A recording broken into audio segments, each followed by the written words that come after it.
আরজি কর ইস্যুতে সিবিআইয়ের হাতে ডক্টর সন্দীপ ঘোষের গ্রেপ্তার হওয়ার পর তার কাকিমা বলেন ২৫ দিন ধরে যে ছাত্ররা বা ডাক্তাররা আন্দোলন করছে এটা তাদের নৈতিক জয়, সাথে আমাদের পরিবারের একটা নৈতিক জয়।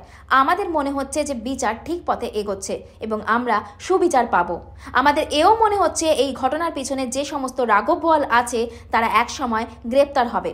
তিনি আরও বলেন, আমাদের মেয়ে দুর্নীতির শিকার হয়েছে, সেক্ষেত্রে ডক্টর সন্দীপ ঘোষের গ্রেপ্তার কোথাও গিয়ে একটা স্বস্তির নিঃশ্বাস ফেলেছে। তবে এখনও পর্যন্ত নির্যাতিতার আত্মা শান্তি পায়নি বলে মনে করেন কাকিমা। তিনি বলেন, যেদিন এই অপরাধের সাথে যুক্ত প্রত্যেকটা মানুষ ফাঁসি কাটে ঝুলবে সেদিনকে আমরা বলতে পারবো আমাদের মেয়ে শান্তি পেয়েছে এবং আমরাও পরিবারের তরফ থেকে শান্তি পেয়েছি।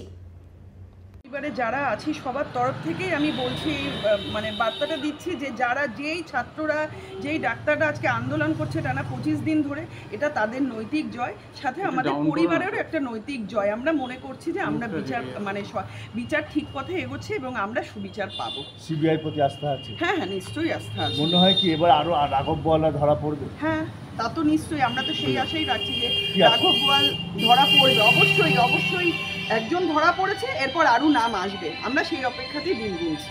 এটা কি আরো আগে হওয়া উচিত ছিল? মানে অ্যারেস্ট অনেকে দাবি করছিলেন যে দেখুন, এটা তো হওয়া উচিত কি ছিল কি উচিত ছিল না সেটা নিয়ে আমি কিছু বলতে পারবো না, কিন্তু যেটা হয়েছে তাতে আমরা খুশি। একটা স্বস্তির নিঃশ্বাস। হ্যাঁ, নিশ্চয়ই নিশ্চয়ই। কোথাও গিয়ে একটা তো আমাদের মেয়েটা তো দুর্নীতিরই বলি, সেটা আমরা খুব ভালোভাবে বুঝতে পারছি, তো কোথাও গিয়ে একটু হলেও আমরা স্বস্তির নিঃশ্বাস। কোন জায়গায় কি মনে হচ্ছে তিলোত্তমার আত্মা একটু শান্তি পাচ্ছে? এখনো নয়, যেদিনকে এই যারা এই অপরাধের সঙ্গে যুক্ত আছে তারা যেদিনকে প্রত্যেকটা মানুষ ফাঁসি কাঠে ঝুলবে বা চরমতম মানে অপরাধের শাস্তি হবে, সেদিনকে আমরা বলবো যে আমাদের মেয়েও শান্তি পেয়েছে, আমরাও পরিবারের তরফ থেকে শান্তি পেয়েছি।